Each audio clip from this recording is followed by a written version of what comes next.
you know. Good afternoon, ladies and gents.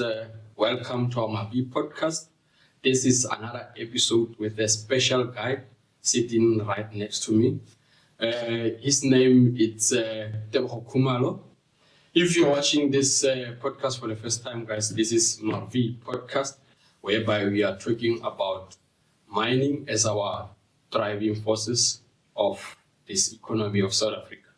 We're talking about mining. So we are sitting with a gentleman right next to me. As I already said, is TEBOGO KHUMALO.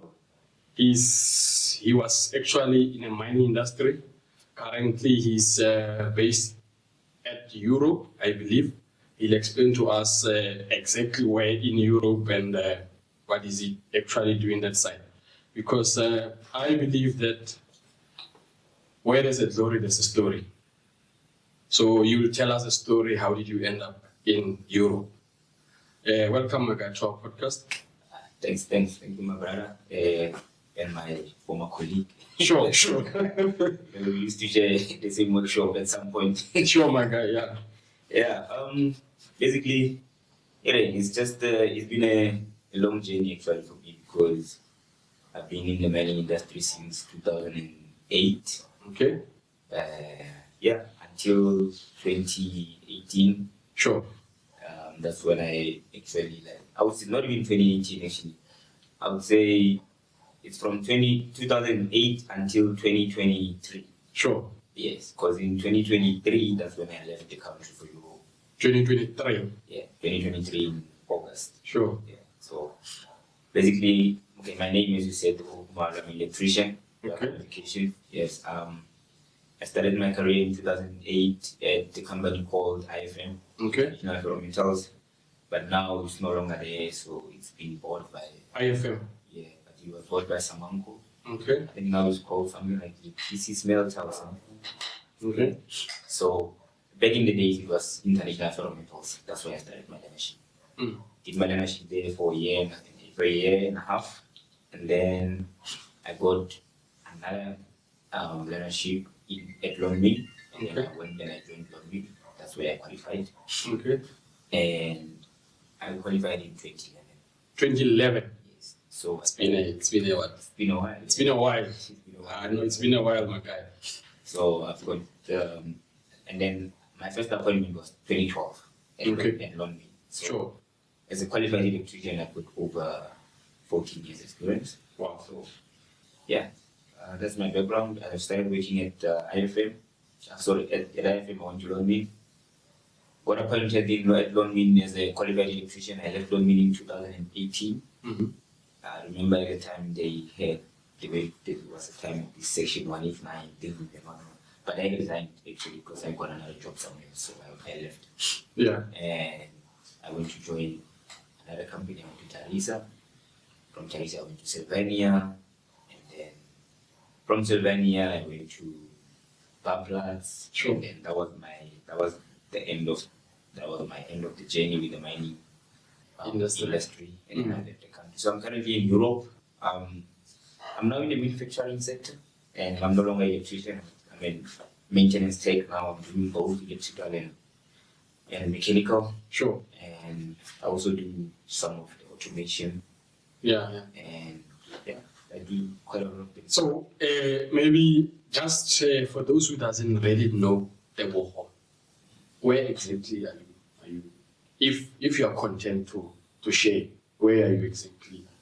Where you grew up or? Okay, me, look, where I come from is not, it's not a secret. Like it's not something I would want to. I'm not comfortable with.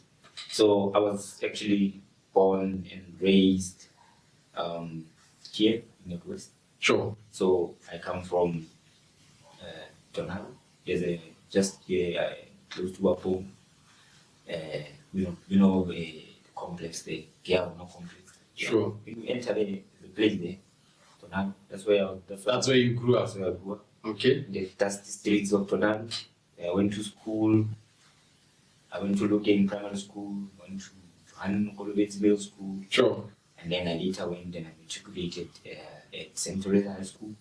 I from the dusty areas straight to the Europe. Straight to Europe. If you ever thought one day you'll be in that plane going that side, was it a dream or was it just a coincidence? Maybe? Well, I don't know. Maybe, I would say part of my dreams was to actually do, like, as a young boy, when you dream, you want to do big things. Sure. So maybe Europe was included in the big things. Yeah. I just didn't know. You understand what I'm saying? Exactly. But I mean, at some point, I actually, even myself, like I sometimes I become surprised or I become shocked. Wow. Really, sometimes you shake yourself. Like, It really me. even when I got the job, even when I got the call, Yeah. like I thought it was a scam. Sure. For the longest time, I thought it was a scam. My brother will tell you. We would talk about it a lot of times. Like I would tell you, hey bro, I did my second interview. Yeah. I said, yeah, sure. I did my. Then I told him I got an off, and now he started saying to me, okay, but don't you think? It's like now you're serious. Now we are all like, okay, reality is starting to hit. The guys are starting to ask me to say, okay, we need you to go to Devon to do medical tests, to do blood tests there, and on all this stuff, that test. Yeah. And I'm thinking, okay, now I have to go to Devon and do these things. Now I'm thinking, what if they send me out or whatever? No, I took a leap of faith. I went and did everything, send them my details. Then they send me back my work permit. Yeah. After sending me back my work permit, they send me my flight ticket. And they send me as well the place where I'm gonna stay, everything, all the details were there. Yeah. But then remember, I don't know anyone in Europe. I can't even ask anyone, is this true? Like, does something like this exist? Yeah. What? You understand what I'm saying? Okay? Like, now you're at a point where you're like, okay, now you have to deliver the news as well to the parents. You know what I mean? Yeah. Luckily, my parents, they're not, they're not really like, I would say uptight or like, Sure. So it was easy for me to like, okay, have a communication with them, like talk to my dad and sit down and then, he asked me a couple of questions, we did some research, whatever, and then he was comfortable at some point to say, okay, if you're going to bring me something to the table and you say, okay, this is it, and then I get it and I see that it's, well, my dad also, he worked in the mining industry for about 27 years, so he was a guy that's got experience in these things. But my dad was a landsman. Sure. He was also, he was a lot of things. He was safety officer at some point. Sure. He was a trainer. Basically, you are paving this chair for him. So one day I'm expecting you to see your father. So he's someone that's done a lot of things. Man. Yeah. Anytime I can call him, I can call him right now and tell him, he can come here anytime. Oh, so you say he was a banksman?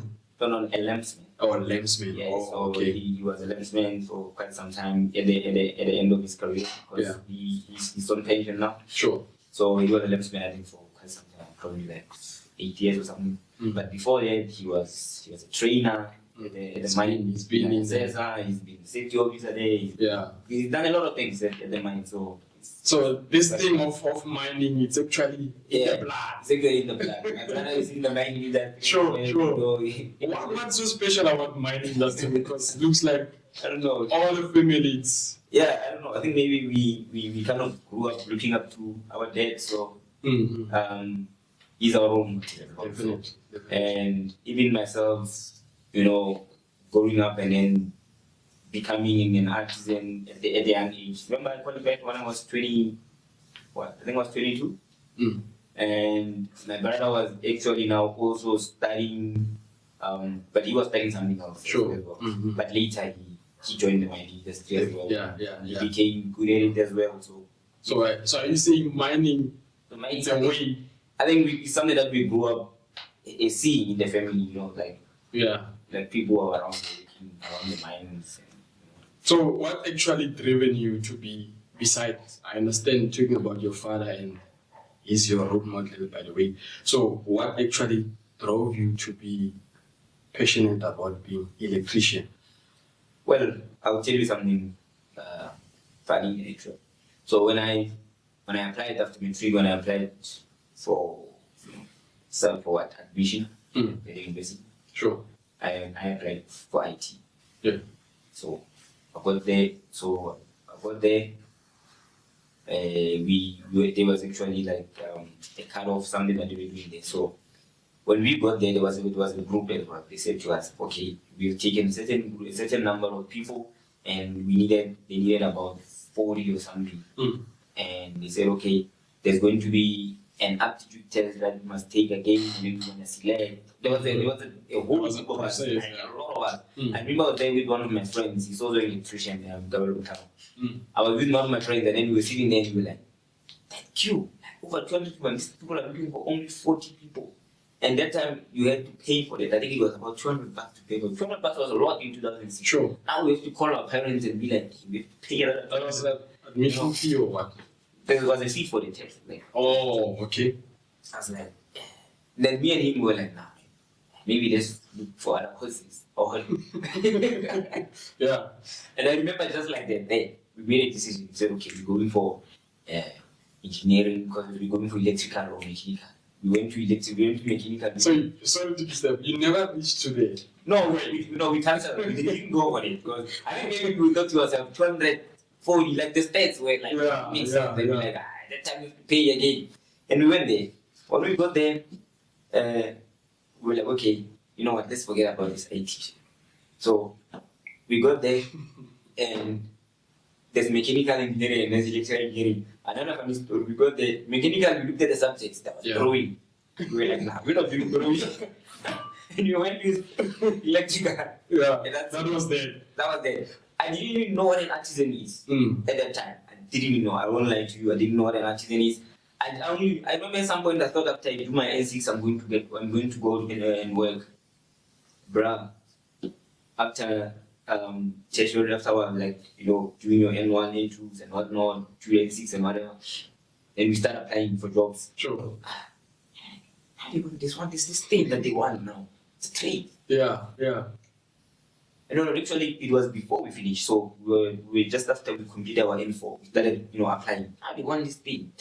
What is this now? Now we start checking. We start, Yeah. oh, okay, no, this is what you need to do after this and whatnot. Then we started applying for learnerships, which is why when I completed my N5, I also got my learnership at IFM same time. Yeah. Straight from college, You went. Yeah, because I did my college. I did from 2006 till 2007, and then 2008 on the first intake of the learnerships, I was taken that time. Yeah. It was just the swift, How long did it take you, like, doing your learnerships and stuff?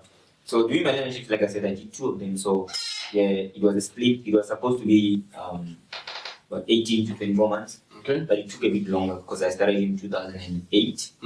And I did 2008, 2009 with IFM. And then I broke in the middle for like 6 months. And then I did from, I would say, just the end of 2009. I started with learning again. So I did 2009, 10, 11, I qualified. So I had like a little bit of a break in between where I was just idle. I was just on the job stuff. And then my leadership kicked in again around 2010, and then I completed in 2011. So I took longer than I was supposed to because of that whole transition. True. Because remember in 2008, we hit the recession. So at that time, a lot of things were not doing well, ups and downs. So, But how was it in terms of your training during that time? How was the challenges like? I would say during our times. Because by then, I think you said around 2000. When did you start your 2008. 2008. By then, okay, artisan. It was not really that an in thing, if I put it that way. It wasn't. Then actually, again, it was dominated with white people. Yes. Yeah. So there was a lot of white people at the time, and there was just a few black guys, but they were coming. And I would say for some of us, I would say at that time the barrier would be language. Sometimes you get into a workshop and people just speak Afrikaans there. Or sometimes people just don't want to talk English. Sure. Because for whatever reason maybe they're thinking, oh, or people just don't want to train you. Sure. But then again, you get, you know what, we are in a democratic country, and you get, you know, there's that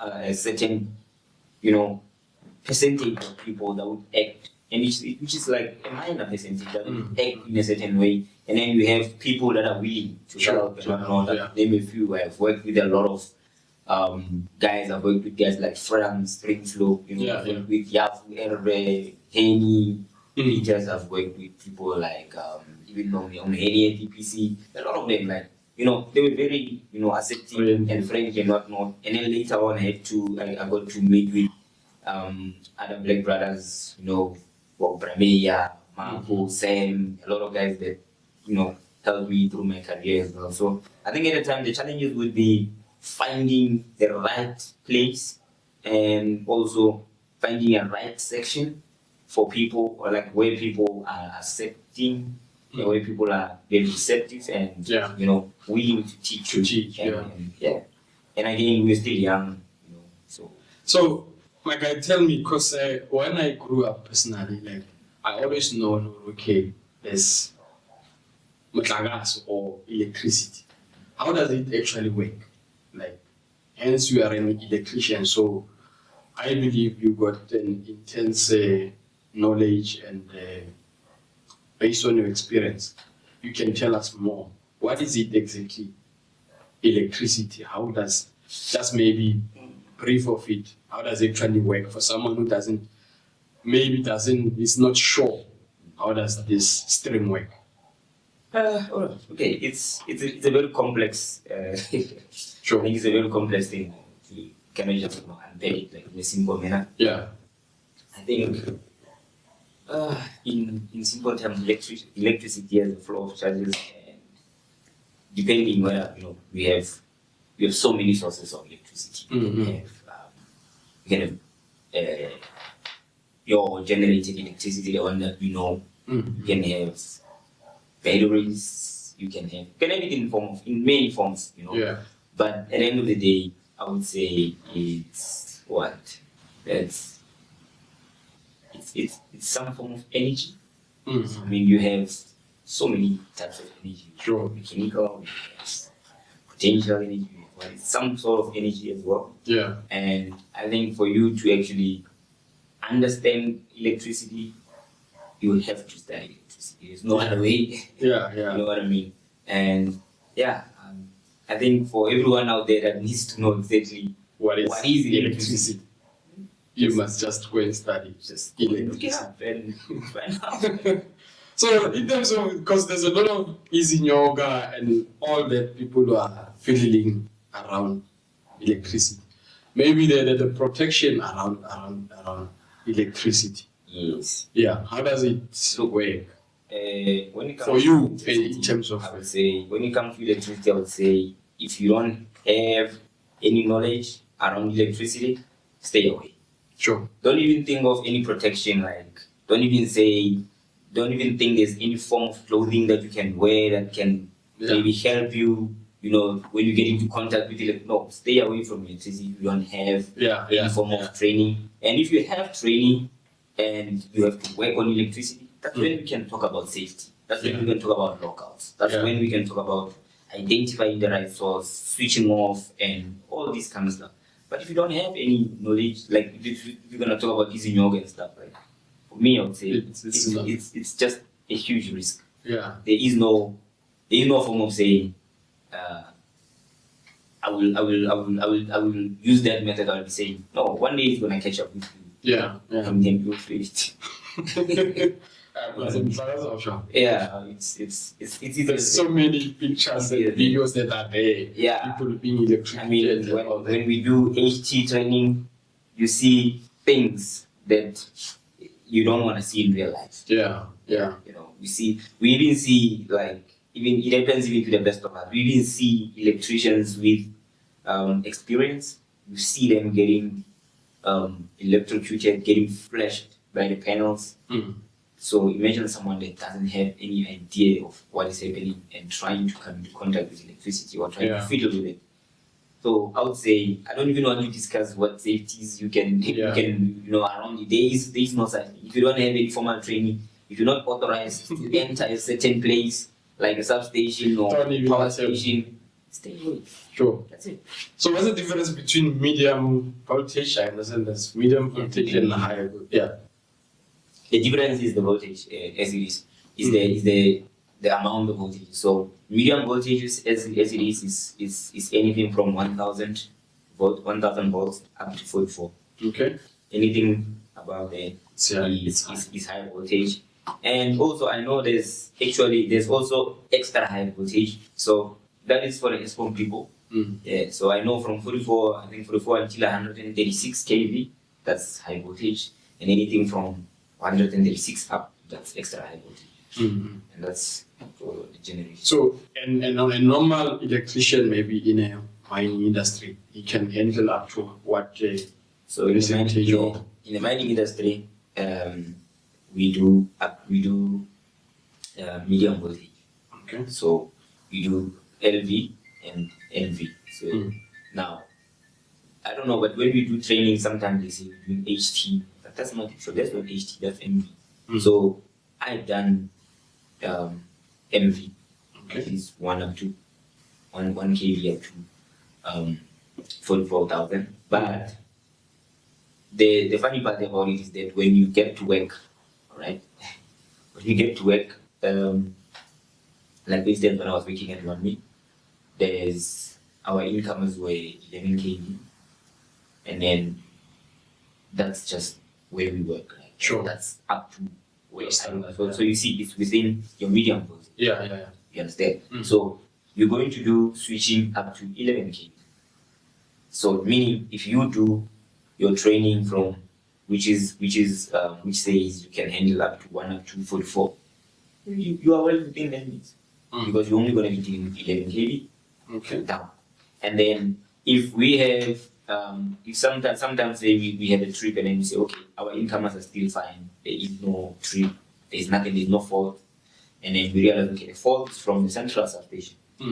Now in the central substation, that's where we have our high voltage, there's a higher voltage transformers, either 6.6 or whatever it is that you use, or 88 kV or whatever the line is. So sometimes your line is 88 kV and then step down to about 6,600 volts, and then not even 6,000, sorry, step down to 33 kV, and then from 33 kV step down to 11 kV where it goes to our sections. So but now what I used to like about London is that there was a special department that deals with high voltage. So they were handling high voltage. So when I was doing my apprenticeship, I went to the workshops, I went to the concentrators, and I also went to the high voltage section as well, where I was working with some guy they called Hannes Hitting. At that time, we were doing switching, me and him and the other guys. So we were doing switching and maintenance on the lines as well as on inside the substations. And those were high voltage substations as well.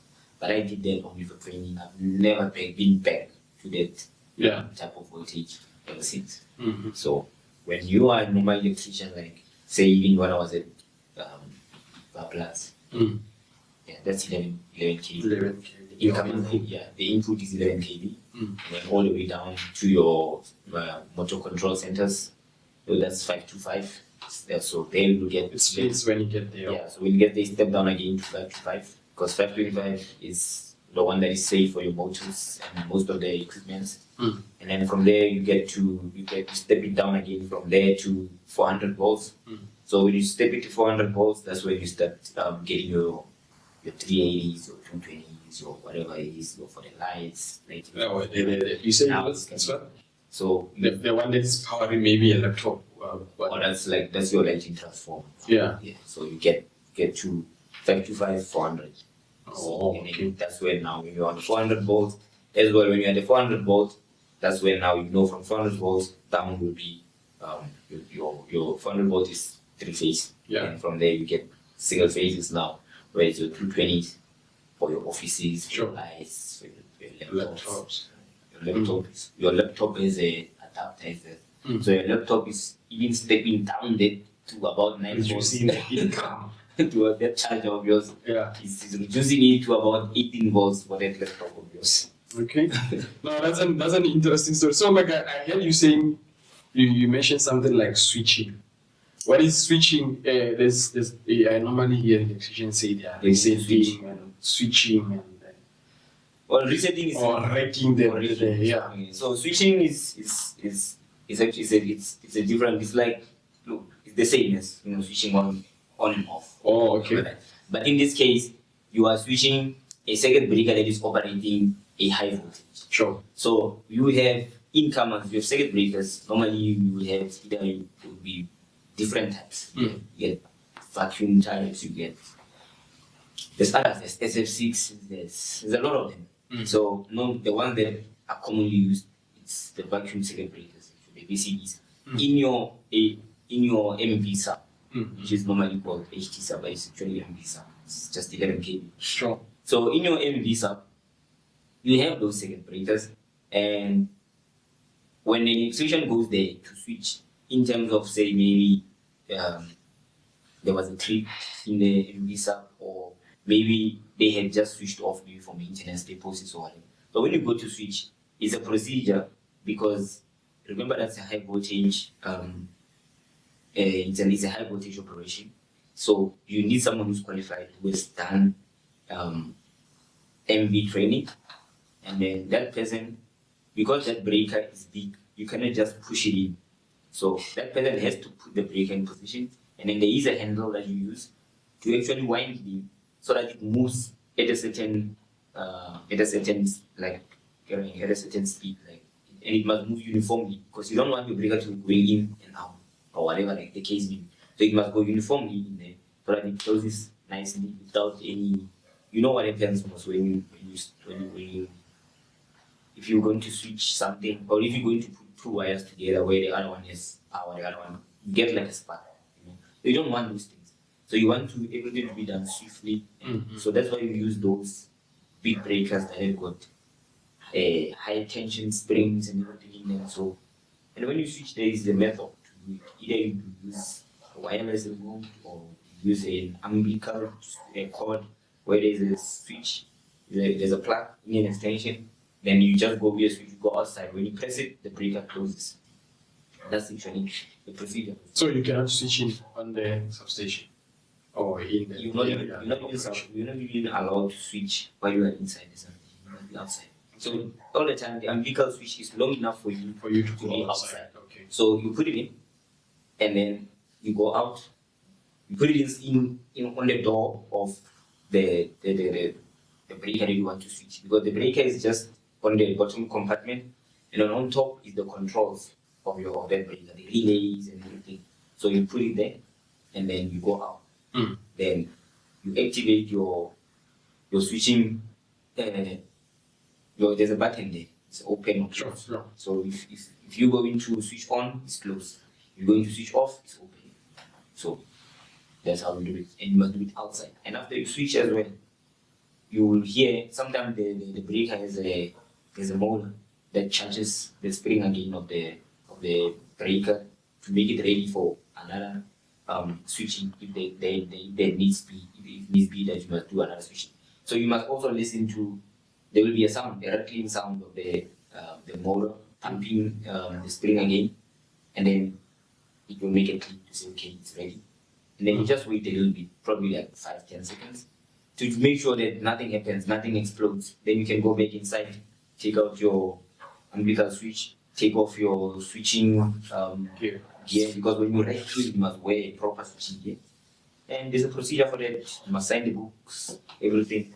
No, authorized people will know how to do it. Sure. So what is allowable terms that you're supposed to switch? Like, you must be a qualified electrician, and you must be a qualified MV trained electrician. So even if you are a qualified electrician, you cannot switch if you didn't do MV. And also, if let's say I come from Blondmead, for instance, and I've done switching there for years, and then I go to Bablas, when I get to Bablas, I don't just get to Bablas and start switching. And you say, no, I've been switching No. inside. I must do the training there as well. And then I must be appointed by the engineering section to switch. So I must be qualified first, and then I must be MV trained, and then I must be appointed by the engineer to switch. And he must authorize. Yes. And then you see, my certificate should be as well displayed in the substation. So all the guys that are authorized, you see the certificates must be displayed in the substation. So normally they put your certificate there, they put your picture and all of that on the display board. So you need to be qualified. You don't just go and switch. Otherwise, the gamer going to deal with your company if something happens. Yeah. So my guy, you'll be cracking my mind now. I think it's more than enough in terms of technicality. So just tell me in terms of the treatment when you came into the mining industry. How was the treatment? I mean treatment because you're working with different people, different behavior, different culture. How was the treatment? Look, I think as well the way people treat you as well it also depends on how you carry yourself as well. So even myself, I think I've never had a problem with anyone that during my training and all. And you will meet certain people as well that it won't just be smooth as well. And then I've also met people who are just negative, So that's why I always say that each and every place, has its own has its own people. There will be that one idiot there. So each and every place has got its own idiot there. To either behave in a certain way or but then again with me there's always been there's always been if with me I'm always red, me. If it's black, it's black. You don't paint it and say, I know it's brown. Me, for him, black, it's black. You know me. You know me well, so I've always been that guy. So, tell me, in terms of because I believe you started in an early age in the mining industry. How did it change you in terms of the personality? Look, I don't think it has changed me.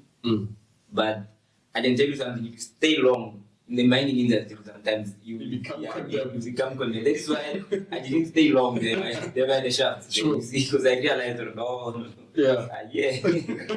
So I spend most of my time in concentrators. Concentrators are fine. But you see, there by the shafts, you develop a very negative mindset because those people there, you see, when you get to a shaft, an 18-year-old and a 45-year-old, they think the same. They think the same. Maybe sometimes the 18-year-old will even come across more mature than the 45-year-old.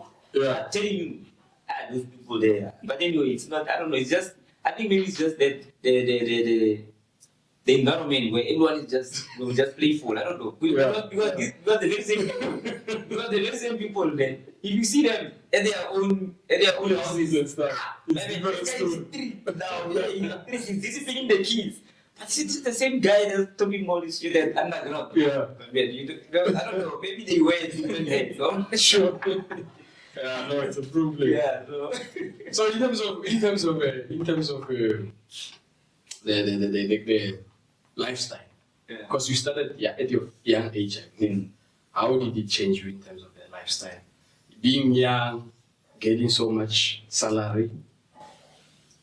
Nothing changed. I'm humble. You're humble. I want that answer because I didn't hear you. I was just chill. Sure. How did it feel like your first paycheck, like seeing those thousands going in? I'm gonna be honest with you. At your young age, I'm gonna be honest with you. You see that time. When was it? 2011. You see, coming from, as a 22-year-old, coming from like imagine 10,000 salary and to like 35,000. By then, I mean, things will change. I know. Things will change. So all I can say is, things change. It was rough. It was hectic, and sometimes I'd say, I think it's very important that, you know, at that age you get proper advice or training or something. Something that can work for you. Sure. Because at that time you are at a point where you can either make or break yourself. Sure. Yeah, because I can tell you now that that being in that position at that young age, you know, we make a joke about it, you know. Yeah. But it's a serious thing. That's why you find that a lot of guys will be qualified a year or two, they were already involved in accidents. Because, my man, we don't sleep now. Now you're a man. You're overpaid. You're overpaid. You're a man. You just bought a car. You can afford all the alcohol that you want. Yeah. You know, there's just a lot of things. Now everything Is girls now. There's a lot of influences. Yeah. You know what I mean? Yeah. Now, for a 22-year-old boy or a 20-year-old boy, I'm just talking in general now. Sure. Everything at that point, if you have so much money, is going to be easy for you. So you need some discipline. So that's what I'm saying. Like, I don't get that point, especially when someone starts working. I think that's where the financial education should start. Exactly. Yeah. Yeah, I think we were fortunate to be in that position, you know, and just getting, taking it over at that point, and then you wake up, and then you snap out of it, and then you start saying, okay, this is how it should be. Because a lot of guys, they even lost their jobs. Because if you're gonna be partying the whole weekend, and then next thing, whether you are on standby or the next thing you need to be at work at 6, and you just been introduced to this life, like, if you don't discipline yourself, it's a problem. It's a problem. So you lose it and lose you yourself. lose it and you lose yourself. So like I'm saying, I know a lot of guys who've lost a lot of bros, man. Like to car accidents. There's a lot. It's just, Sure. But at the end of the day, if you make it, then you know. So maybe the advice, looking at that camera there, the advice that you can tell or give to the young guy that it's only starting in the mining industry now. He haven't even get the first pay or salary for this month. Or someone who's just curious, thinking that one day I want to be in the mining industry or I want to join the mining industry. What advice can you give to such young African or South African child? Look, especially with us black people, we don't have transplants, you know that, right? So let's not also forget that when you start working, sometimes you find that you are the only person who must actually maybe, change or turn things around in the family or something like that. So, Sure. And if that's not the case for you, again, it's good. It's a good thing. But then, my advice is simple. At that age, you can have fun, you can do whatever it is, but you need to know that is when you should start your financial journey. Because you can never want to turn around your finances at the age of 30 or 35 without paying. Sure. Yeah, you will feel it. If you start early and you organize your finances right, focus on your even if say you just qualified as an artisan at the age of 22 or 25. Sure. You still have a good chance to focus on improving yourself. Sure. I mean, it doesn't end there.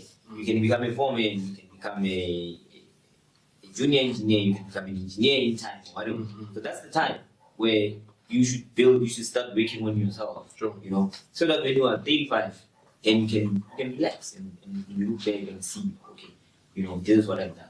Look, we are living in a country where you can see our economy is going to the dogs. And if you don't take care of your finances, it's gonna be a problem. It's gonna be a serious problem. So my advice would be just take care of your finances. They will take care of you. So we need the financial literature. Yeah, and if you feel like you don't have the proper financial knowledge, there's so many platforms. You can register at any institution. You will get the advice. Sure. Now I hear you at TEBSA. So take me to your journey to Europe. It's something that I I I've never foreseen as well. Like I didn't see it coming. But when I applied, when I started applying for jobs at that point, I remember I went to LinkedIn and then I changed my location for, I went to LinkedIn, I changed my the settings for the job alerts. Sure. Changed it to Europe to look to see, find any availability of position in Europe. Yeah. All right. Sharp. And then there was a couple of positions that came. I did apply and all that. Then I got a call from. So that's it. When you are applying to be an electrician. Yeah, I was applying to be. I was actually just out there as a job seeker. Sure. So obviously they would go through your resume and then they would say, okay, we need electricians or whatever. So and then I got a call. So the lady asked me if I had any mechanical knowledge. I said, okay, yeah, I do. You have some basics. Asked me a couple of questions. Okay, I have a position here, but it's for someone who can report. Right. Okay. Let's give it a try. Sure. And I did my interviews. I did about 3 interviews with them, and then everything just went. 3 interviews. I did the first interview with the recruitment lady. I did the second interview with the hiring manager.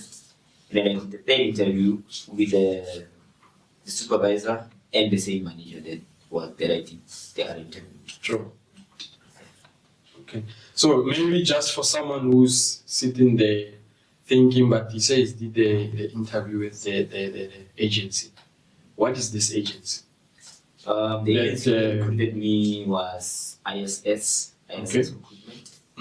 And there's just a lot of agencies that side. So what happens is the company would appoint a certain recruitment agency to say, okay, we need so many people and in this field and whatever. So they go out there to look for these people. So they will look around Ireland and then they will look outside Ireland and then just like that. If they don't find, so what happens is if they don't find anyone under the EEA, then they go outside the EEA, and then if they don't find anyone outside the EEA, they go, say, after the EEA, they go to Switzerland. If they don't find anyone in Switzerland, then they go to other countries. So that's the steps that they follow. Yeah. And then from there, when they find somebody, then it is upon them to apply for that person's permit, and then if your country needs a visa, they apply for the visa. So at the time when I was hired, South Africa and Ireland, there was no visa required.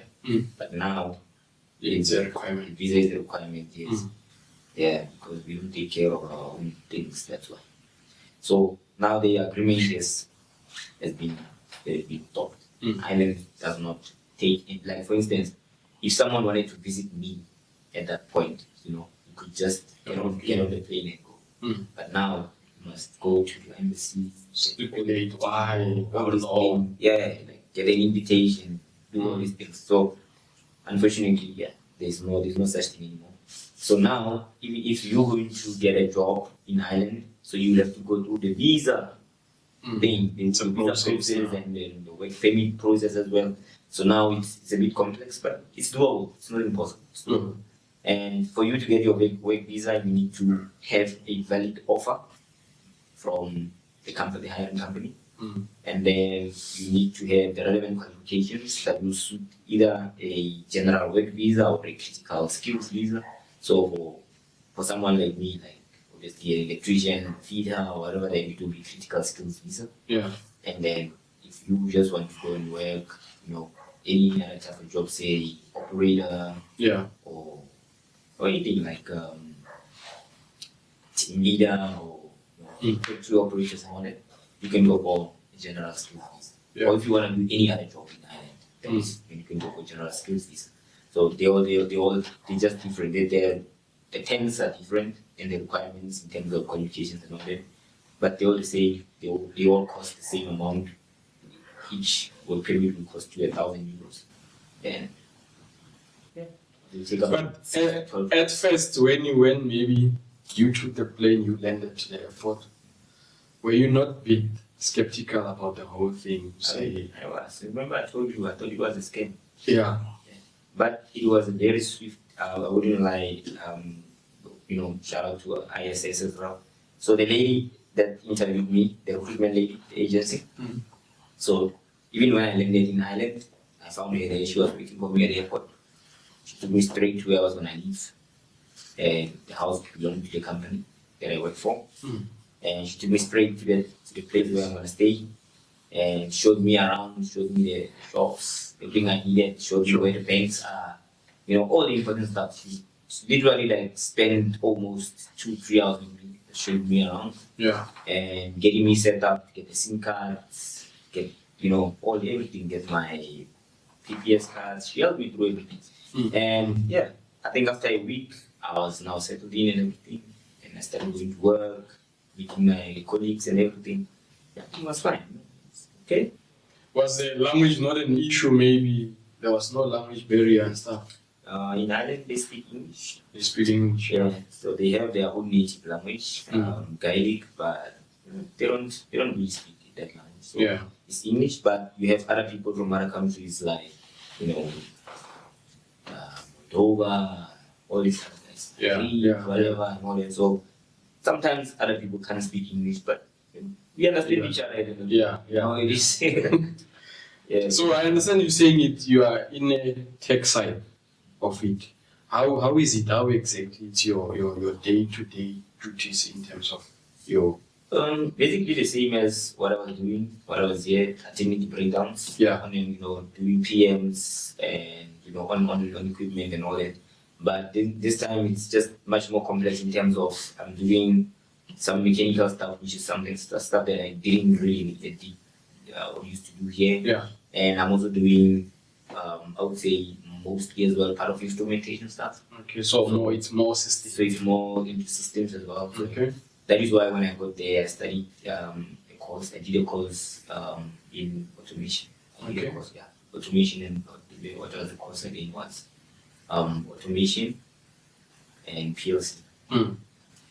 I did a course there, took me about 6 months. Sure. And yeah. How's life in general that side? Because there, I believe you are away from family. You don't know anyone. You can only make friends with colleagues. How is life like? How, or maybe you took your girlfriend away. Look, How do you cope? when you are there, I think this is what they say: when you get to Rome, you must do what the Rome. Sure. When you are there, the best thing you can do when you get there is to make friends. I actually, because I traveled alone as well, so I have to make friends when I get there. I have to start, traveling as well that side, so I can see other places. Yeah. I have to, get to know the place as well, so that at the end of the day, because a lot of things, again, one of the things that people take for granted is the how lonely it can be to be away from family. Sure. And depressing as well. So you get a lot of people that go abroad and then they become depressed. So it's very critical that when you get there, you start to, Socialize. You start to socialize. You start to, learn the place and everything. Even if you have to, start learning start visiting other places nearby. You can do it because you're in Europe anyway, so you can't just stay in Ireland. Yeah. Why don't you just see other places where you don't need a visa to go to? Just simple as that. Enjoy your life. You know what I mean?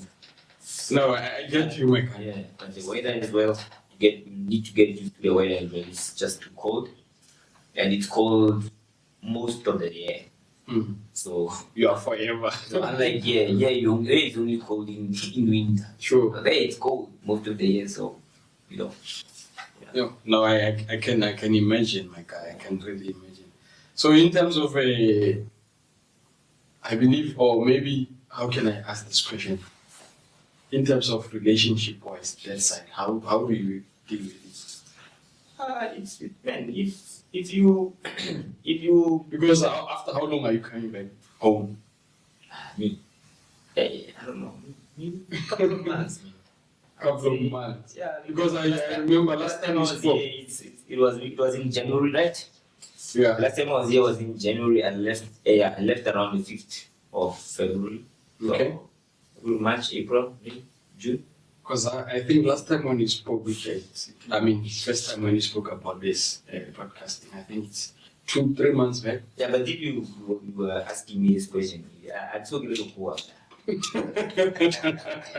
that's what you want. That was the answer I was looking for. Then. So yeah, no, I'm now satisfied. It's why it's high. Sure. One who want to say it's high, you do it really cool. Exactly. Don't leave kids there, my guy. Man, you must introduce them to the colors. No, I get you.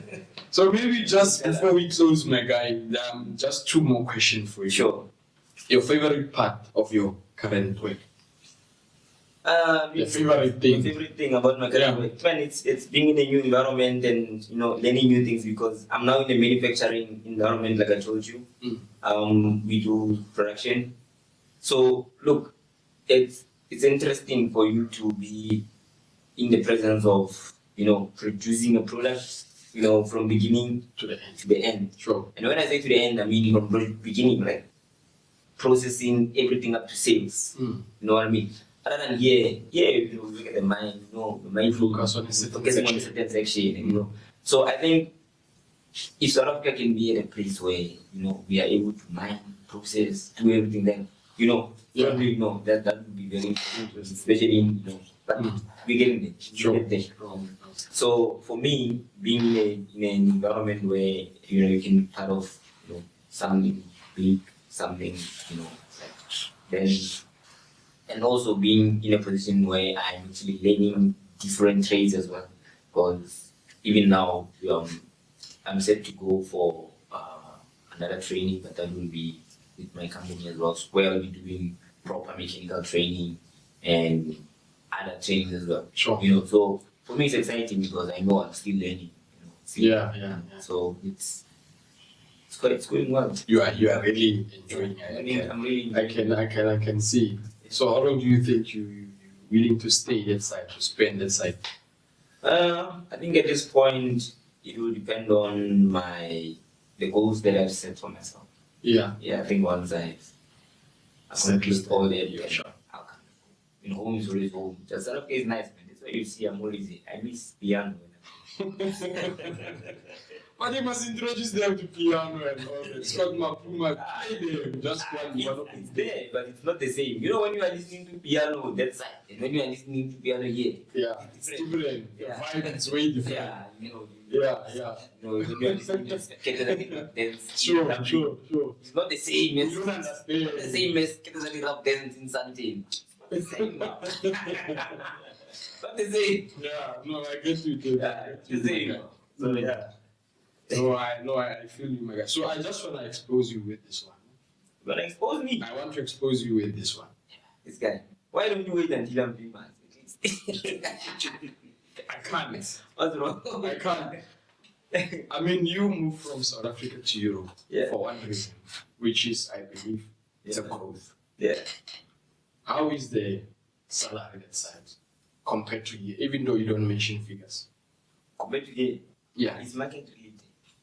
It's market related. So if you get something closer to that side, okay, maybe I must ask this. What is market related that side? It depends on the market. So there's market related. So South Africa, the South African market. That side, you get something that is market related. It's smart, guys. It's not smart. Market. Yeah, no, it's fine. It's fine. Yeah. But what I can tell you is that it's better than here in South Africa. Sure, man. Yeah, it's way better than here in South Africa. I mean, I don't think that is why I don't think it will be easy for me to come back to South Africa and be an electrician. Sure. Because then, I would feel like you'll be done ready. I would feel like I'm going from C2 to A1. Already now. So actually, this guy, if I hear him correctly, like currency, you are above deep ends there. Let's leave it there. Let's leave it there. Deep end is a small boy. Tell us more. Tell us more, my guy. You guys are doing about bends. What is it? No bends then. I know, guys. I think I must close my laptop. I take a flight with him and see what's going on that side. I know. So, my guy, just one last more question for us. Just in terms of relationship, what is Tebogo in a relationship or a serious relationship? How is it? Yes, it's in a relationship. Yeah, married or not married? No, If married, who are you married to? no, I'm not married. I mean, it's Serious relationship. So, ladies out there, stay away from the bohos. He's off the market. yeah. So let's stay away from But it. it's fine. Yeah. Okay. So in I'm closing, kidding, but I'm kidding. okay, I get you, my guy. In closing, what can you tell to the young guys, young people? Because our main focus of this podcast is to motivate and teach the young South African or African child about generally everything, more especially about mining. What motivation can you give to the young person looking at this podcast, guy? Look, if you're going to, like, for instance, I always tell people, if you're going to enter, especially in the mining industry, don't enter the mining industry without a qualification. Sure. That's the first thing. You don't just come from intelligence and go into the mine. Yeah. You know, you go to the mining industry, you go there, and you build a career for yourself. Sure. A good one. Mm. Go to school, get your qualification, go to the mine, and start building a career. If a mine is your passion. Sure. But also there's other industries as well that you can do. But since we are dealing about mining and everything, all that I can say to the guys is that if you're going to go into the mining industry, don't go into the mining industry without any formal qualification. Because those people they're going to abuse you. Sure. And if you can ask the guys that are working in the mine, anyway, that are just general laborers and everything, they will tell you. It's not nice. They tell you do what you are told. Yeah. And it's not nice to be in a position where you are not even part of a bigger picture. You're not even part of decision making, or like decisions are being made. Everything is just flying on top of your head. Yeah. It's not a comfortable position. And a lot of people just misunderstand the fact that, okay, I'm working in the mine. Like, you know what you're doing when you're in the mine. Don't just go and say I'm working in the mine. What is it that you're doing in the mine? Or anyway, for that matter, it doesn't even have to be a mine. You know what I mean? So get yourself a proper formal education, and then you get there and become somebody. Sure. You understand what I'm saying? You mean you were talking about deep bands and everything. I mean, who wouldn't want to be in a D-level position? Sure. Do you understand? Go there, build a career of yourself. Do something that tomorrow you will look back and say, all right, I've been working at the mine for 20 years. I built this, I built that. I've acquired this, I've acquired that. Sure. That's what it's all about. That's what we are doing for you. Sure. Thank you, Debza, for coming up into our podcast, guys.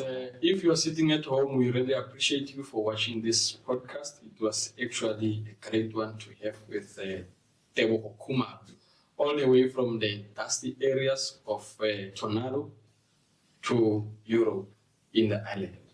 So if TEBOGO can do it, you can also do it, guys. It's very, very possible. Yeah, so let's take him as an example. Don't say, for me, I'm from the rural areas, that's where I'll end. So just go and do something about your life. Go and think about it. Think of something that can change your life. If someone like TEBOGO, someone like any other people that came in our podcast that they are doing better or good with their life, their career, you can also do it. It's very, very possible. It's just in your mind. So shift your mind, change how you think, change how you see things so that you can change your life, you can change your family, you can change the life of someone. You can change the life of someone that you know. So thank you guys for watching this podcast. We really appreciate you. Thank you, my guy, for coming to our podcast and honoring this invite. We really, really appreciate you. Maybe just one more. What is your best music or genre of music? At the moment, it's all right. So, thank you guys.